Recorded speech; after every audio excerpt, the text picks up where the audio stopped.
5ই আগস্টের পরে আজকে যে একটা জেলায় গ্যাসের লাইন থাকে না, গ্যাসের সংযোগ থাকে না, সেই জেলায় শিল্প উন্নয়ন হয় না। বিগত 15 বছরে আওয়ামী শাসনে আমরা গোপালগঞ্জের মানুষ আশা করেছিলাম আমাদের গোপালগঞ্জে অন্তত একটা গ্যাসের লাইন আসবে, আমাদের গোপালগঞ্জে একটা শিল্প বিপ্লব হবে।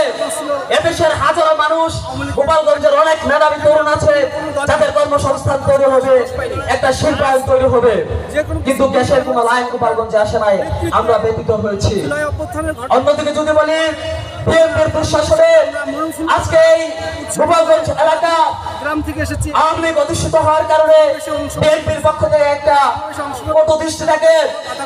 তারা বলেছে গোপালগঞ্জের নাম চেঞ্জ করে দিবে, কিন্তু আমরা এনসিপি বলতে চাই আমরা গোপালগঞ্জের মানুষ, গোপালগঞ্জের মানুষের অধিকার নিশ্চিতের জন্য এনসিপি আগামী বাংলাদেশে কাজ করবে।